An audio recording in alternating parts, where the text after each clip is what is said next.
So welcome to Olkiluoto. My name is Pasi Tuohimaa, again in English. I'm a communications manager for Posiva, and I will have a few slides for you and tell you about the final disposal of spent nuclear fuel. And please ask any questions you might want to ask, because actually in Olkiluoto we are just about to do history. We are the first company, and Finland is the first country in the world that will start to finally dispose spent nuclear fuel. And I think Sweden, they just started to excavate in January, but it will take them 10-12 years until they have the facility like we have. Posiva has done heavy research for, let's say, 45 years, so I would say that every single stone has been turned around. It's a long-term safety. I would say that our operating license, when they put the papers in, it's like 200,000 pages of, and many of doctor level researches of how the bedrock movements, different ice ages, a lot of material technologies and so on. And the thing is that I'm quite often asked that why Finland is, why are not the other countries going so much forward? But I would say that Finnish people are very practical people. We have decided that we cannot live without nuclear energy because we don't want to be dependent on other countries.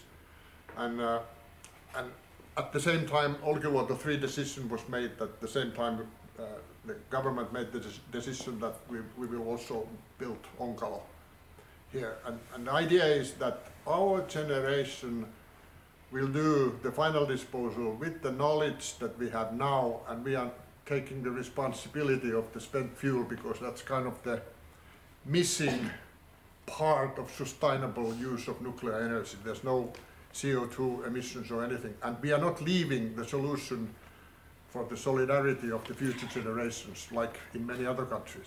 And also in Finland we've had this fund in the ministry that those companies who have produced nuclear energy since the beginning from the 70s, they have paid, I would say, 40 million euros a year to that fund, which now has almost 3 million euros. The whole idea is that even if the companies would bankrupt and collapse at some point, there's always the money to do the final disposal of the spent fuel.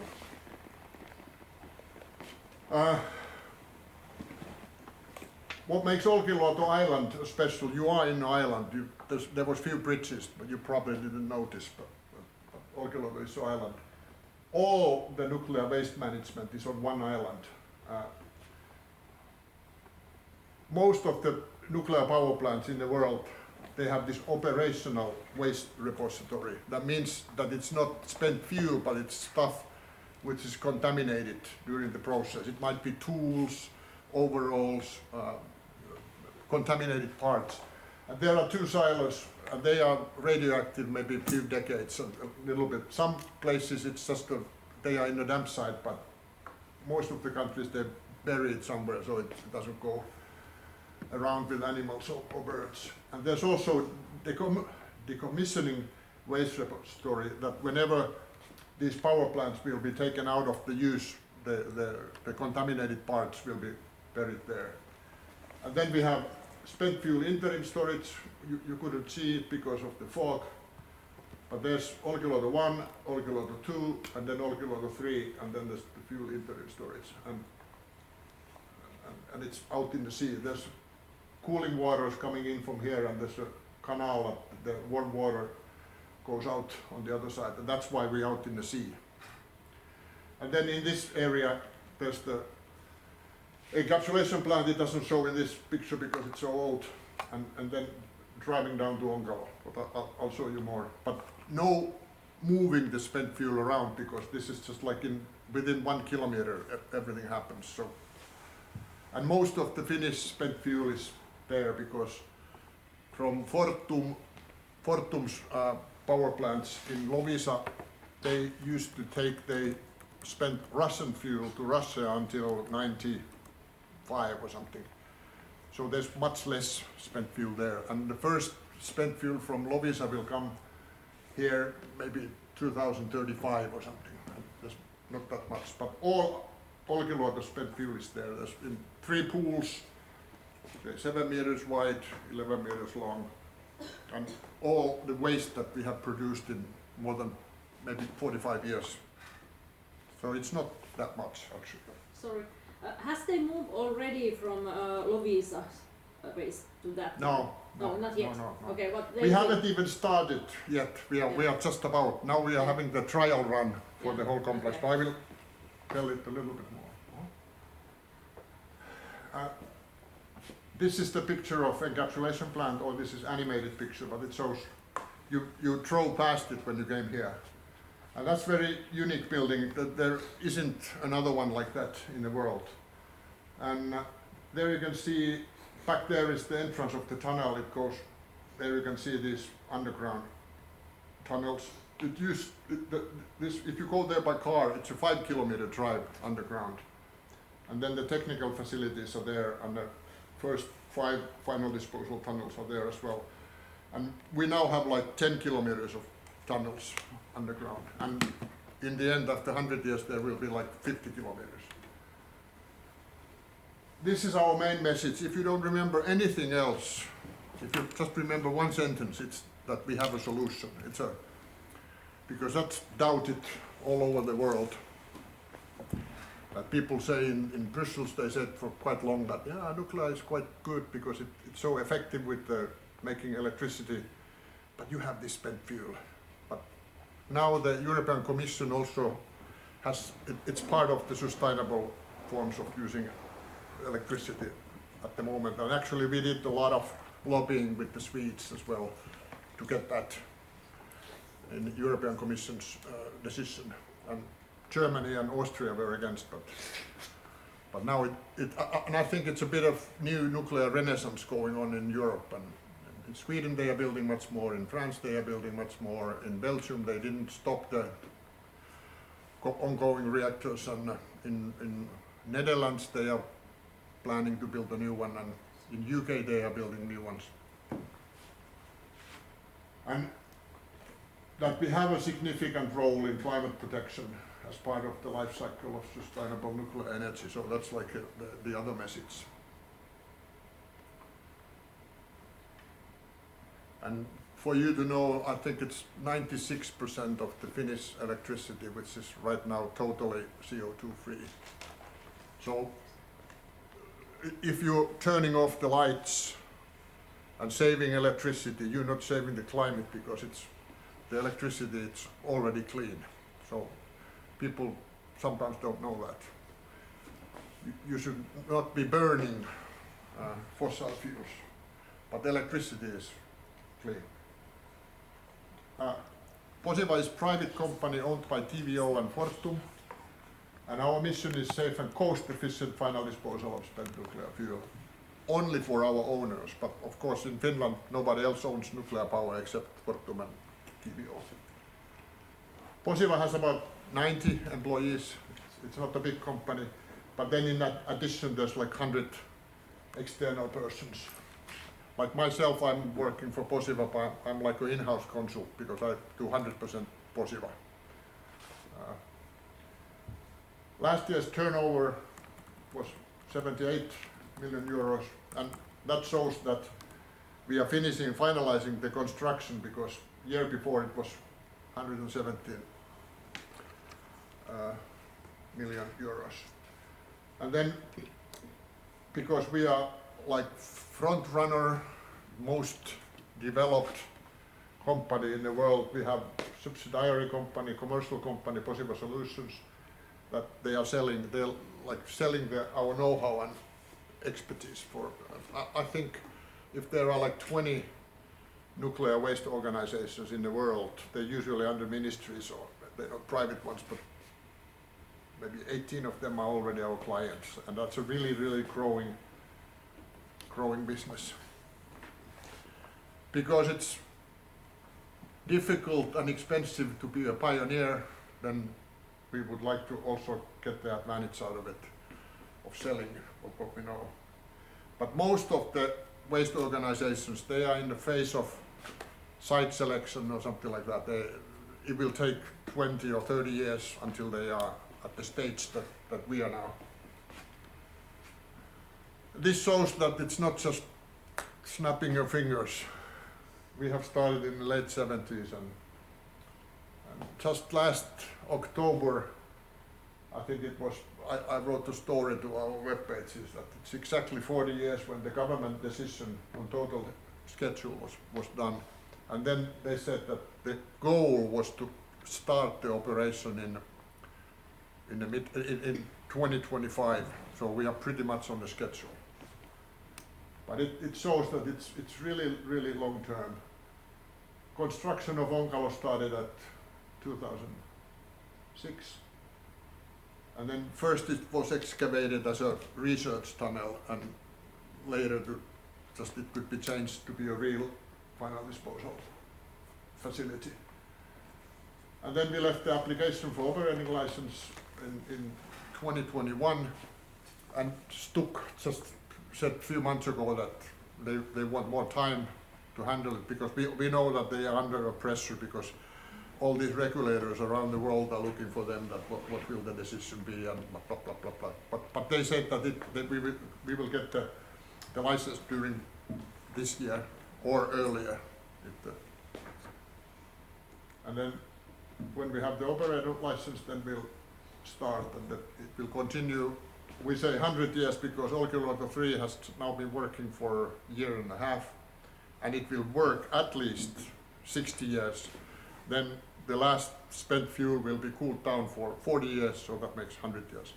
But who knows, it's a bit hypothetical, it might run longer.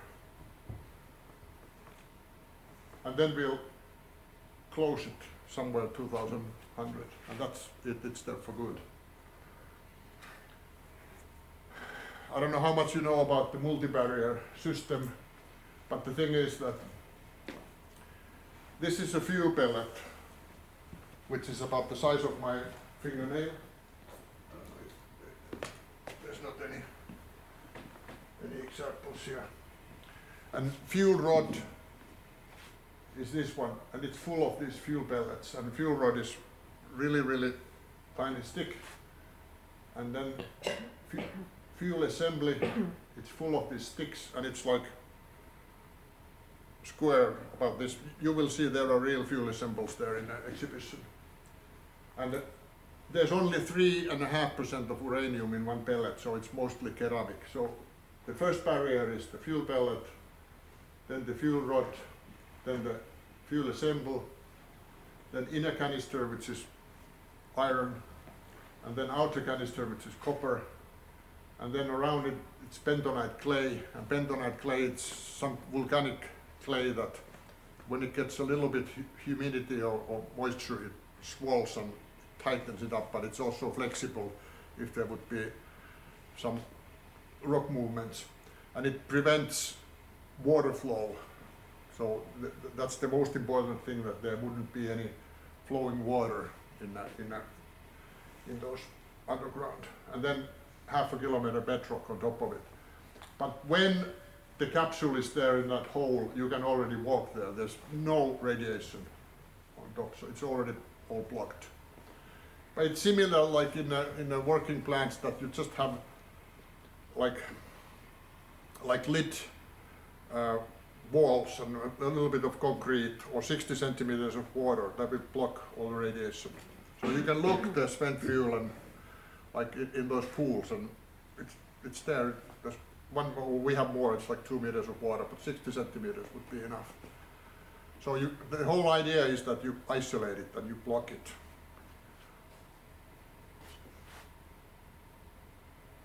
And I don't think I have it here, but I have one slide that shows that the Finnish bedrock is really old. It's 1,900,000-year-old bedrock, which means 1,900 million year old bedrock.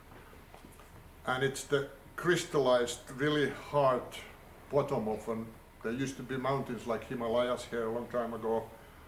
There's been at least 10 ice ages, probably more, and all the soft stuff has gone, and the bedrock is still complete. It's mostly, you could say that the Finnish bedrock is, there are blocks underground, and one block is like 500 meters up to 1 kilometer. And then in between those blocks there are fracture sites, like the bedrock is broken because there's been ice, and it's like, so if there would be movements, it's in those fractures. And in those fractures there's a little groundwater flow, but we are not putting the capsules in those fracture sites, so we are only putting them inside the whole block. So even if there would be movements, it would not break the block. So if you ask a geologist that what is the risk of those blocks getting broken, he or she would laugh, because it's been complete for 1,900 million years. It's not very likely that it will break in the near future. If you think human history is how much, 30,000 years maybe, 100,000 years there are strange animals, maybe, then 1 million years, 10 million years, 100 million years, 1,000 million years, almost 2,000 million years, and you still have bedrock which is complete. So it's, when you talk about 100,000 years, it's not much on that timeline. Then I have a few pictures. This is the underground facility. Those green ones, yeah, those 5 are built, but then those gray ones, they are not. They will be excavated later on when we have more fuel. But there's already canister receiving station underground, canister storage, with a lot of air conditioning works. These are all done now. There's a personal shaft which takes, so it's a bit boring, but now when you go underground it takes 1 minute 10 seconds, because it used to take 25 minutes by car. So you don't really have the feeling that are you in 5 meters or 50 meters or 500 meters, because it's so quick. You just swallow a few times and you're there. And the elevator is nice because it has 3 levels. One is that goes to the how to say, guarded area that might be radiation. The other floor goes to the area where there's no never any radioactive material, and then one is maintenance floor. So you can, and there are different entrances on, so there's no way you can go by accident to those places where might be radiation. And then we also have a capsule elevator which takes the real capsules down. That goes really slow. It takes a long time because. And then we have a few air shafts. There's 4 shafts going down all together. You can see those.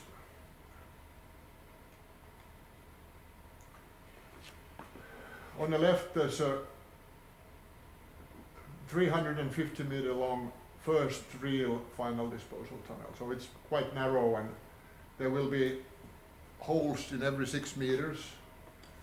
And the one hole is 8 meters long, and then we will start from the end, and there will be 30 up to 40 capsules in each tunnel. But we know it exactly when those holes have been drilled, because if they find something unsuitable, the geologist, because there might be smaller cracks, but they are not leading anywhere. They might be just a few meters, but then you try to avoid those as well. This is drilling machine. So this one is out. There's one drilled hole underground.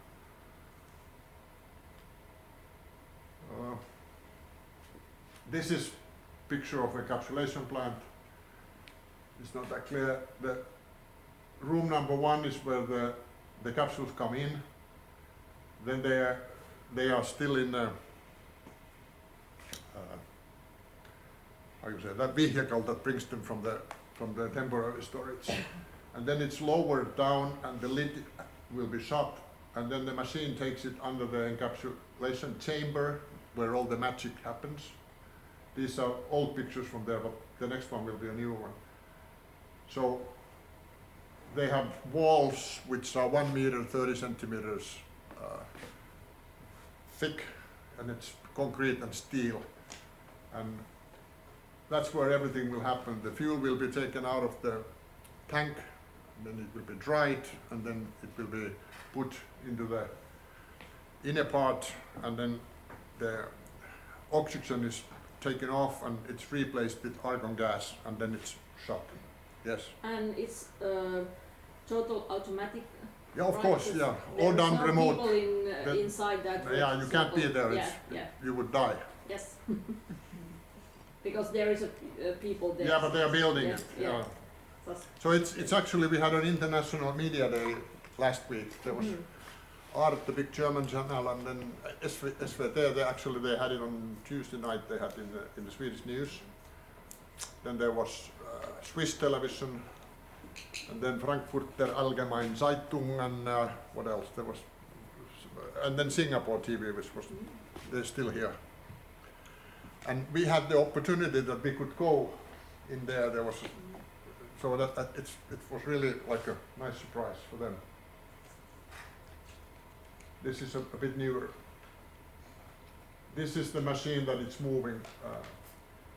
Here under the floor is where the tank comes up. Then this machine is moving on top of it. It's taking one fuel sample at the time, putting it in the middle where the drying station is. It's there for a few hours, and then it comes to the end where the capsule is upwards. And then it's when it's filled up with the spent fuel, it goes down, and then it moves in a corridor and underneath, and then it goes to the welding station and machinery station. The welding station is, I don't know the English word for it, but it's kitkatappi hitsaus. It's something that you won't have any seam on it. It kind of melts the copper together. It makes it like one piece. It comes completely kind of closed.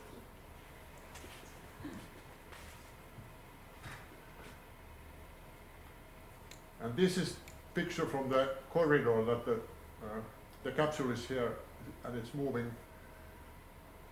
This is picture is from there, and it moves from one station to another and goes up, goes down, goes up, goes up. It's like an industrial line, but of course everything is done remote.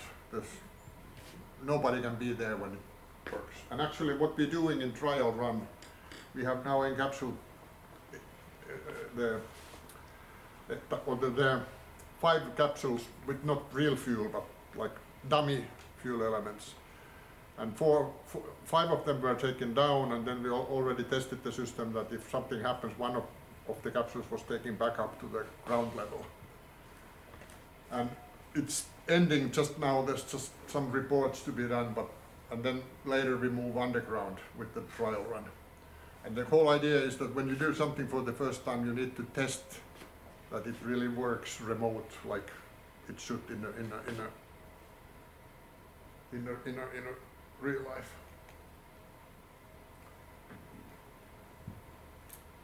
The personal elevator is Kone's elevator. It's very modern. There's no wires. It's this special type of ropes, and it makes it.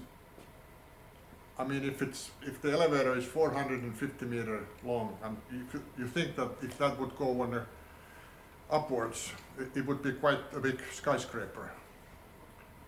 And it's just there are no stations. It's all the half a kilometer lift ride. And then I like to put this. This is one of the real final disposal tunnels, but that's a robot dock. That the idea is that if you drop something, if you drop your screwdriver or something, then the robot dog can go and pick it up. And there's also, if I go here, in this encapsulation chamber, we call it, it looks like a scissor, we call it, it's a manipulator, but there's a machine that can move anywhere in that chamber. And the whole idea is that if something needs to be done, it can go. And then I asked the operator that, how small things can it do there? And he said that it can brush your teeth if you want to. It can clean, it can take like,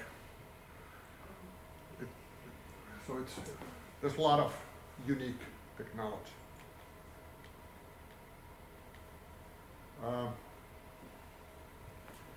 This happened in 2020, so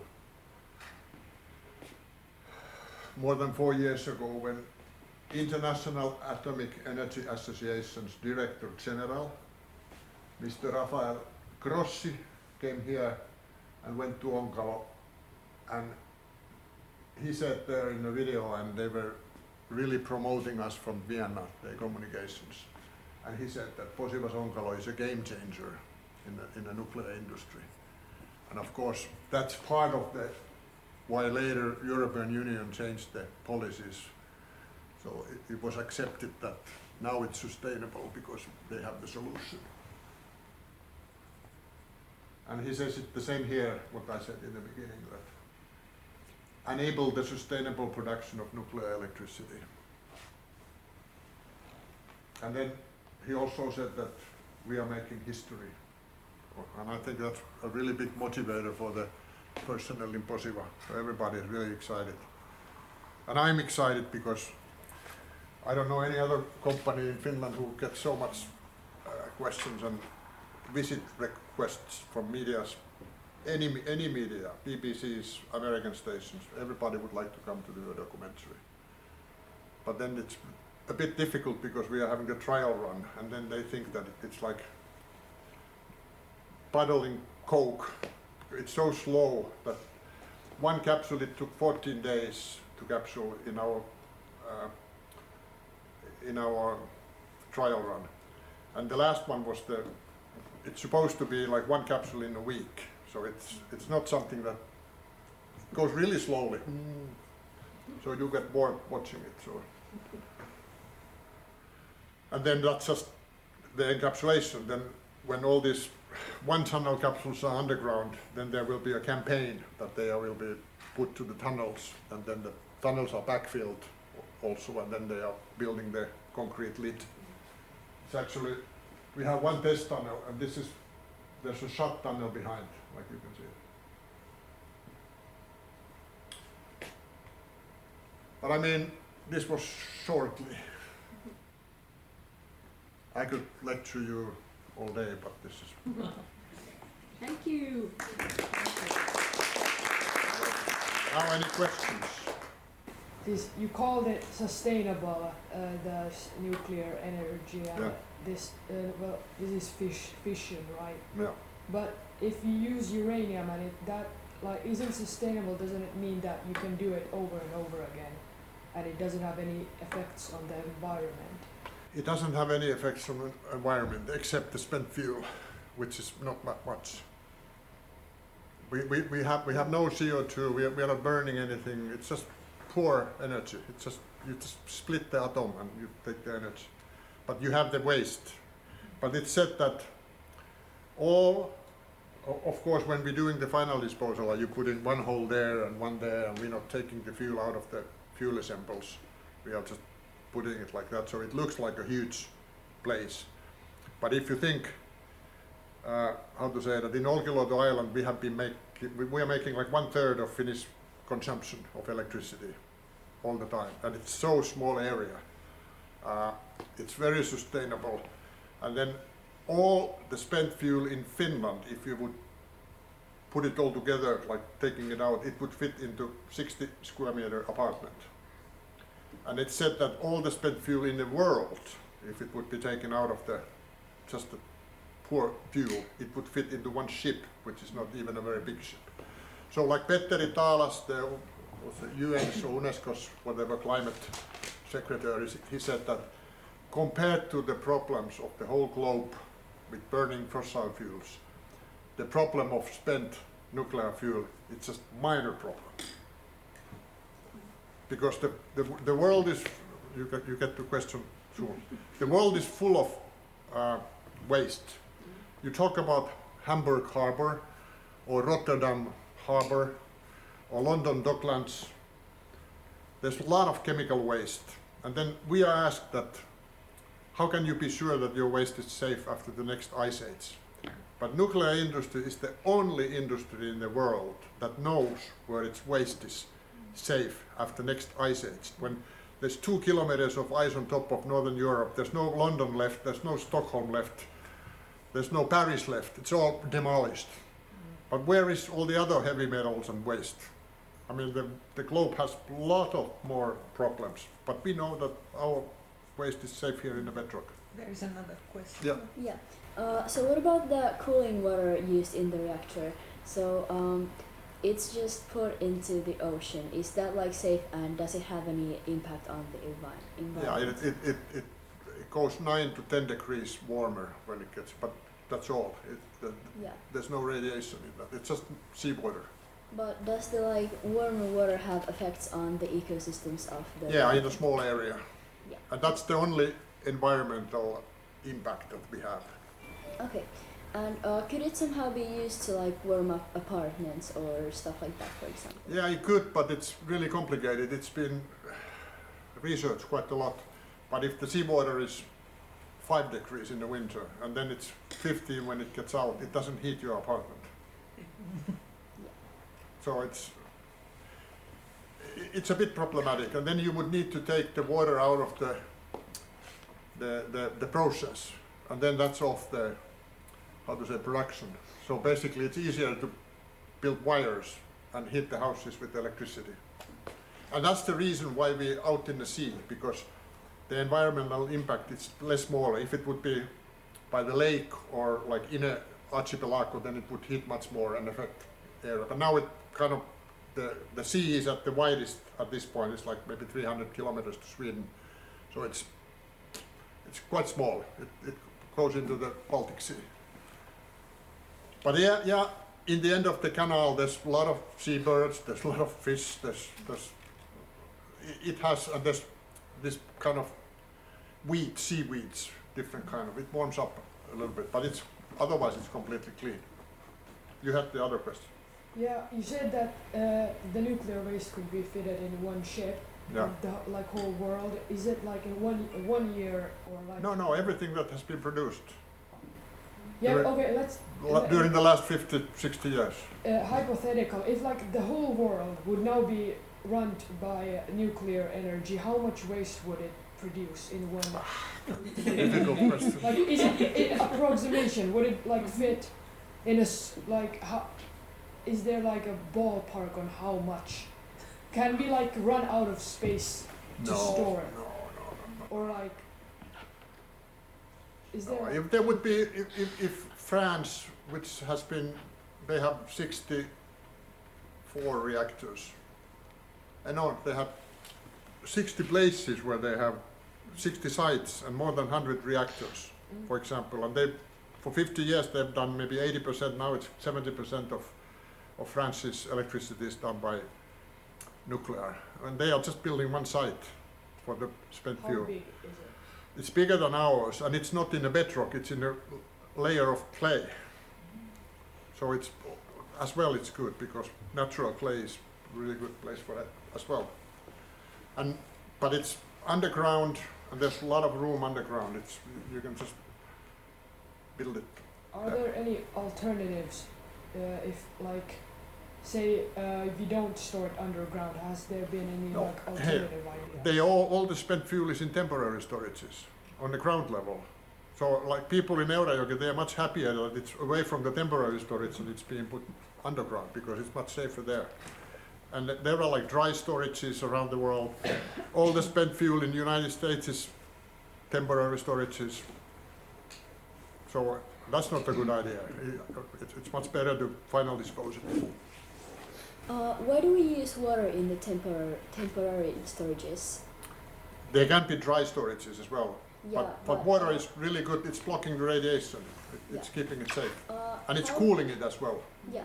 How is it exactly blocking the radiation, and does the radiation do something to the water? No. There was a question once that there was people in a reactor hall in Olkiluoto 1 or Olkiluoto 2, and there was this old guy working for TVO who was guiding them, and they could see that the spent fuel is there in the pools. and there was water on top of it, and it's a bit blue water, and he asked that, what would happen if I would drop there and swim a little bit? And I think it was a Swedish group, and the guy said that, oh, vatten måste bytas. So he said that the water has to be changed. So, but you don't want to go swimming there, but probably water is just an element that it's blocking it. Fysiikka 7, ei kun 8, anteeksi tulee. I don't know, I'm not a physician, I don't know but water is really good element.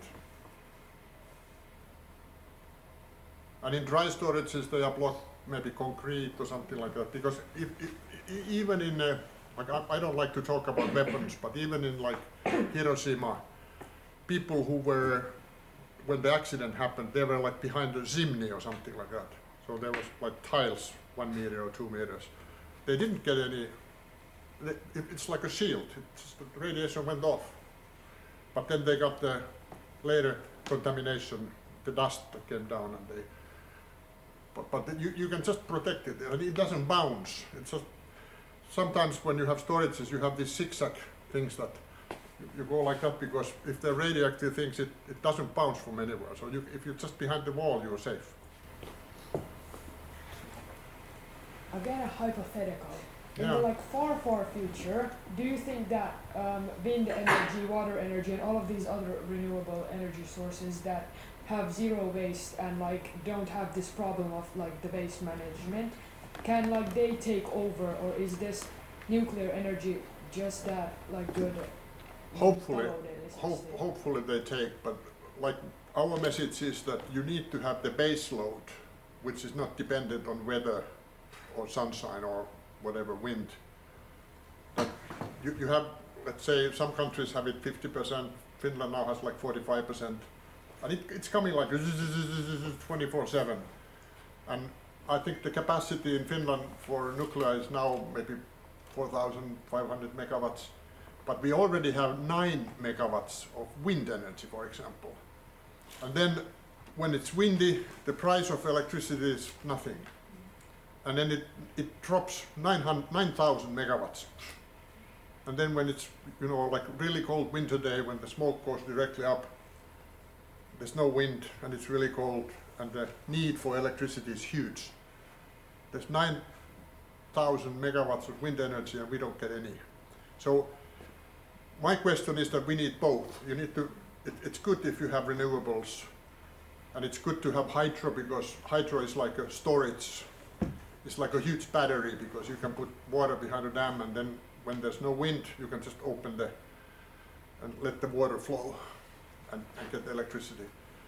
But if there's too much, like what happens in some countries like Germany, for example, right now, and in Denmark, they have a lot of wind energy, but they're totally dependent on other countries. Like Germany, I think they get 25% of the electricity, French nuclear, when there's no wind.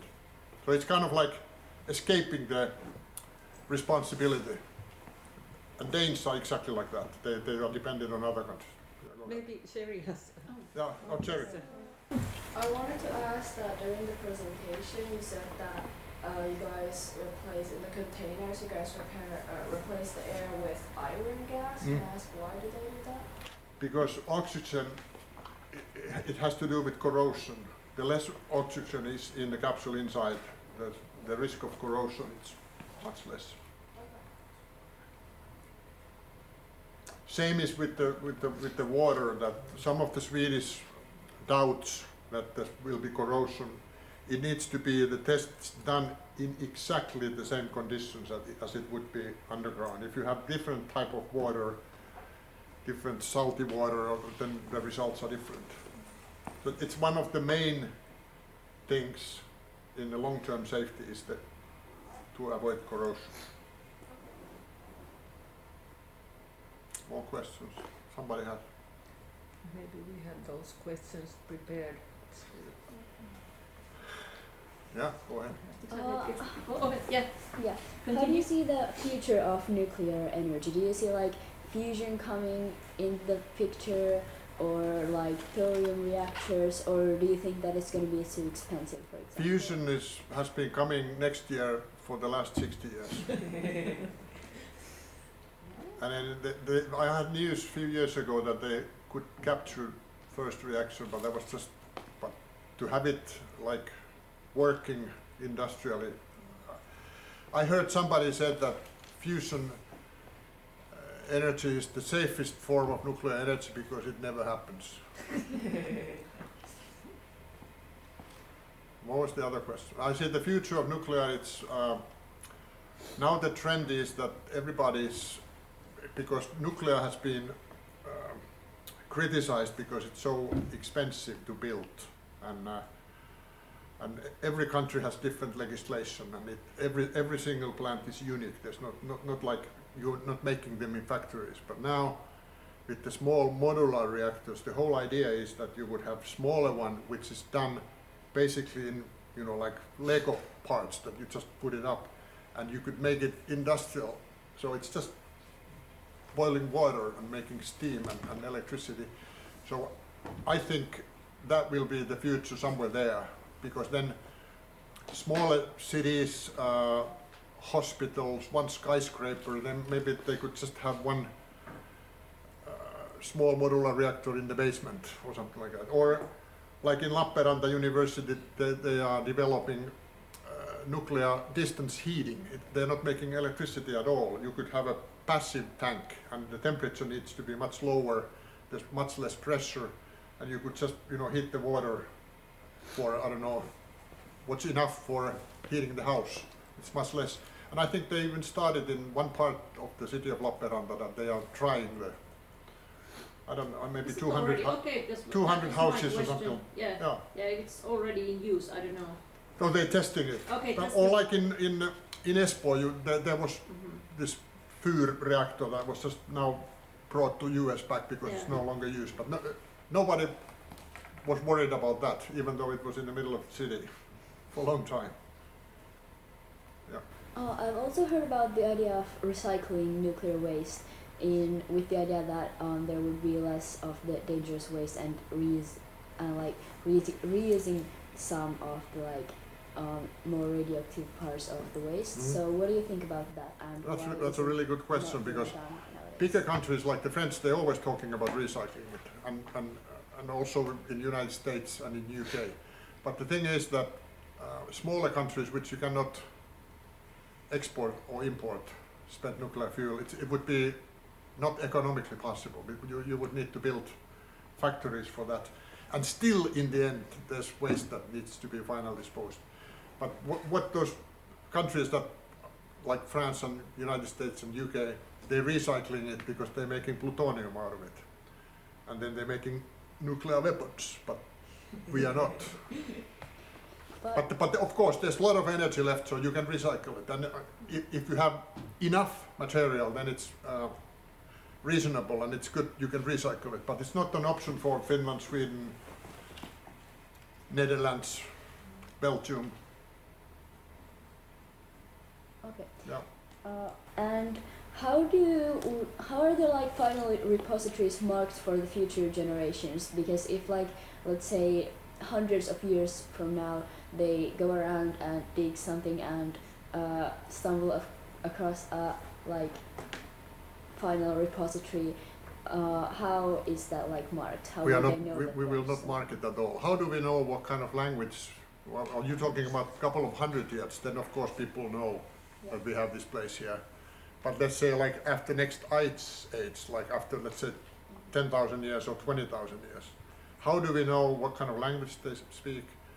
If you think languages in Europe, they were, I don't know how people were talking about 10,000 years ago, maybe what kind of symbols they had, what kind of symbols would they understand? We don't know even that. So if there would be like a meteorite hit or whole globe would destroy, or there would be like huge big changes, then it's 0.5 kilometer in the bedrock. It would be really difficult for somebody to get there, because we have been, with the modern equipment, we have been digging 10 years. Nobody goes there by accident. So the whole idea is that it's there, and it's safe. We call it from rock to rock because the uranium has been taken from the rock and now it's been put back to the rock. So it's the same thing that if in Canada they have these mines that have 25% of the what they're digging, it's uranium. You cannot go in there because it's so radioactive that it's the same thing. How do you make people not to go there?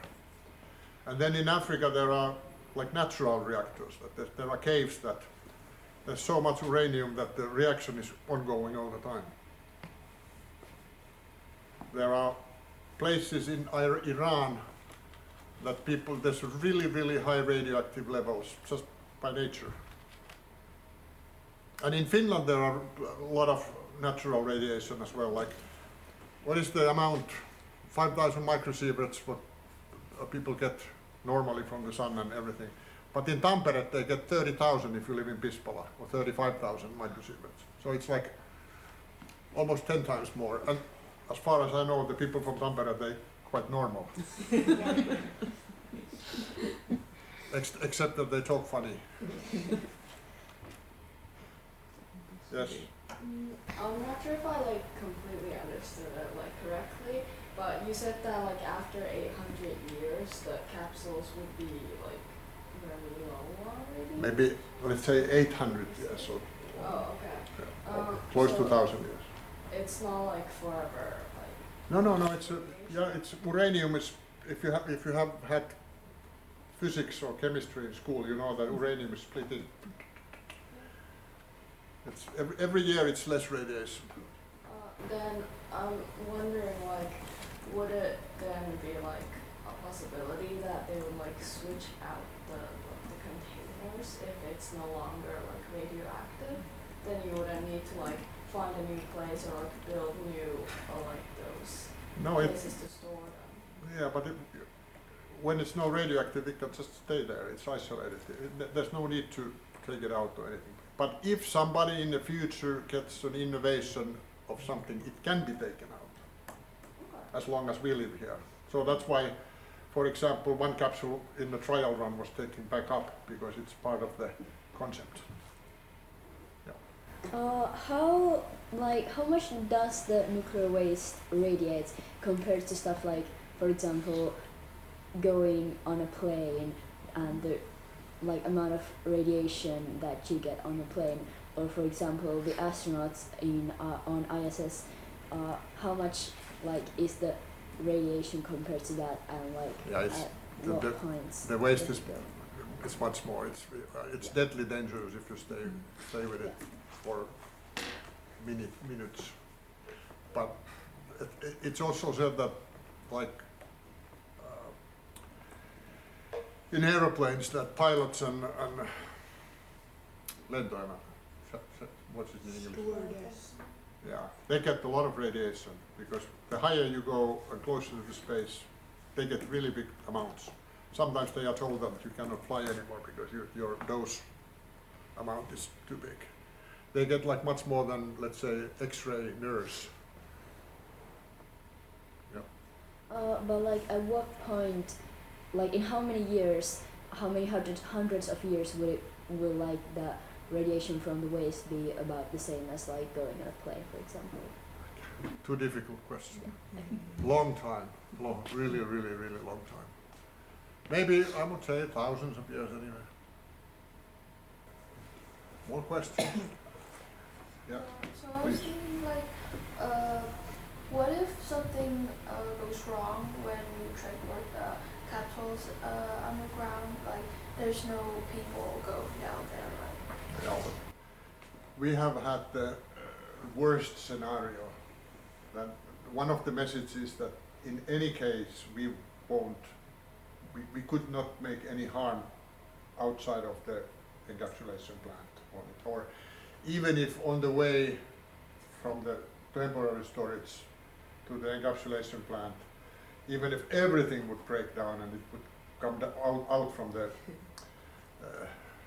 the tank that it's moved, it would be like 100 meters around it, a bit of radiation, because it's already, we can't, and whenever it's inside or underground, if something happens, if you drop the fuel, you just shut the condition and you make the whole plant as a puddle. So there wouldn't be. We are totally different than the working reactors because there's pressurized pressure vessels. So there's a lot of pressure. So there's a lot of steam and things like that. So that it's final disposal of handling the spent fuel is not that. It's completely different thing than the safety in the working plants, for example. And it's said that even if I think that was from Stuck, some Danish author had it written down because he didn't believe me and he asked from the Stuck. That there has been a research that even if our capsules would leak to the groundwater at some point, the groundwater would go very slowly downwards. At some point it would go, I don't know, in the sea bottom or something and it would come up. It doesn't come up to the upwards in the place where it is. So if you had a farm after next ice age and you would live and have your animals and milk them and eat that milk all your life, eat all the vegetables that you have been throwing on that, and the amount of radiation you would get and drinking water from the well that it's drilled to the rock, you would get something like a X-ray nurse in a year during your whole lifetime. So it's so little that would come out. And because it doesn't come upwards, the water goes down. And then the tunnels, they are a bit upwards as well. So even if there would be water, it doesn't go to those where the holes are. Yes. I don't know if this satisfied you at all.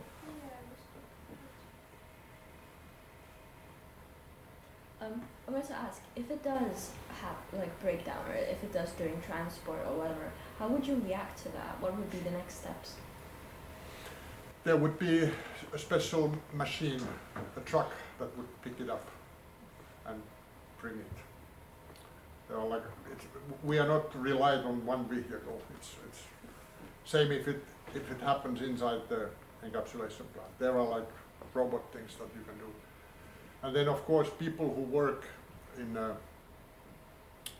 who are specialized on nuclear safety, they know how to protect themselves. They can have lit uniforms or you can protect. It's like during the outages in the plants that you have parts of the power plant that are radioactive.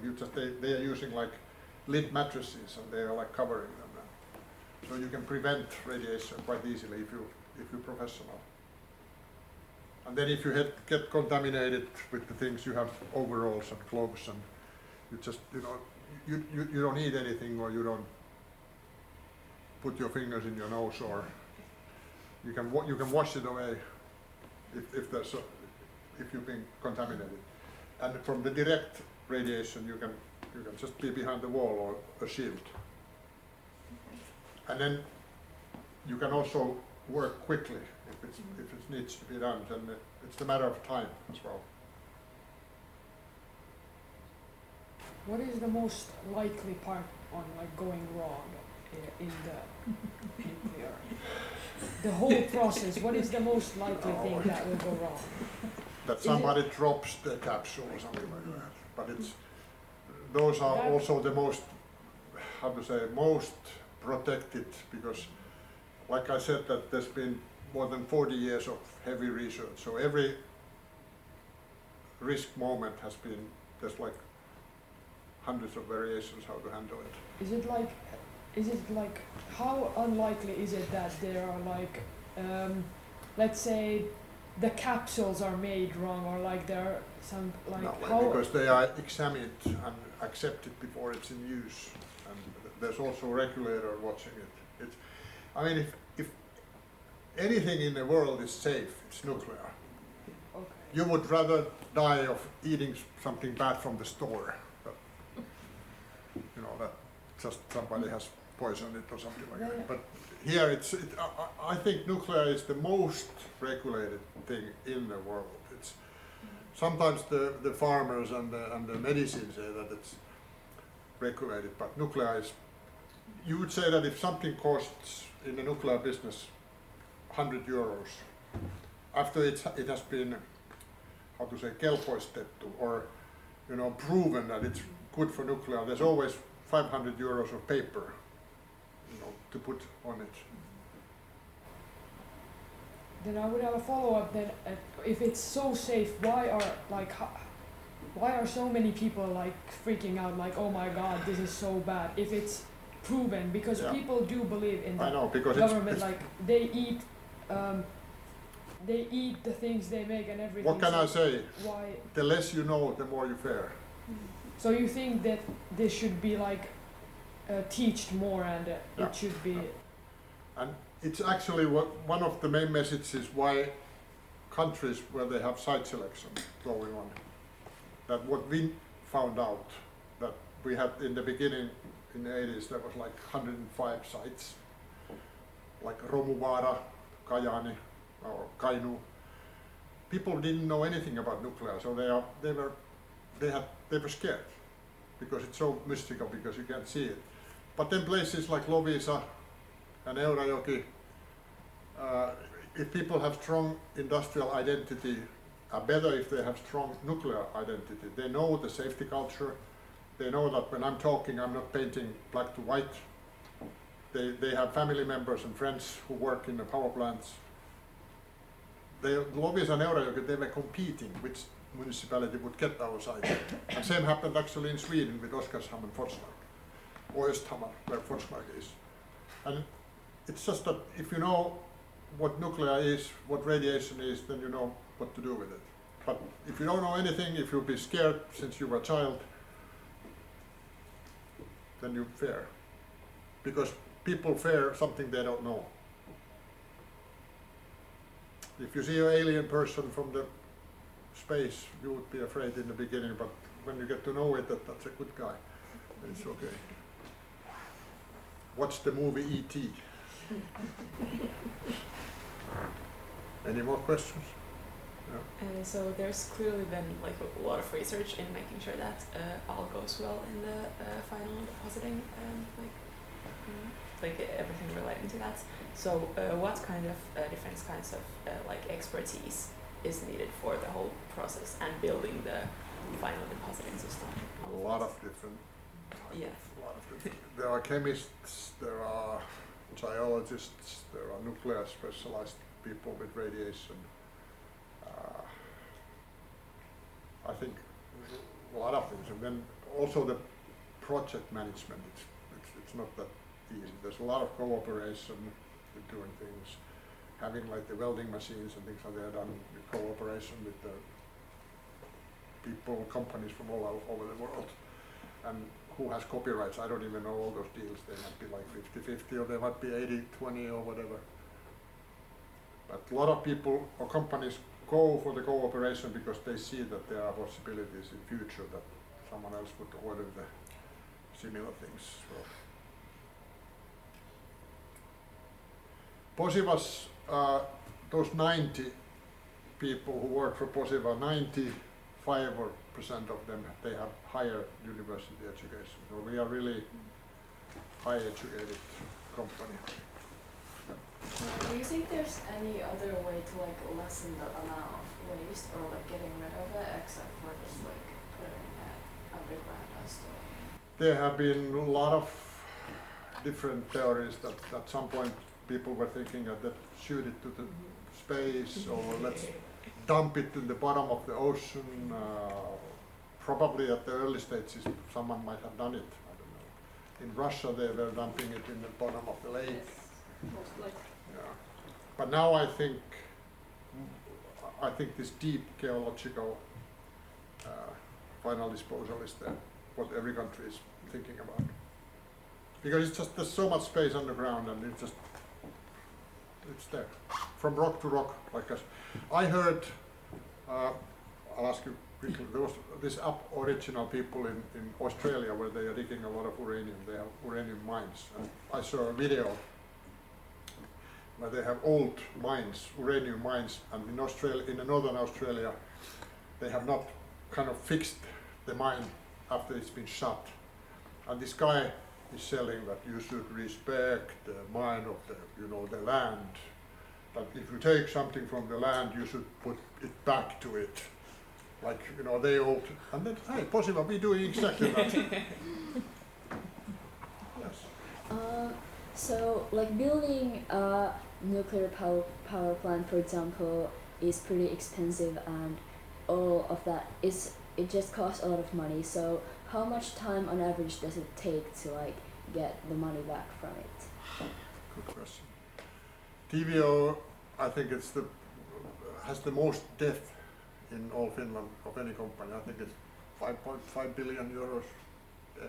But still, because you're building it for 60 years, and every time they launch new open loans, it goes like immediately, because long-term investors, they believe that they will always get their money back.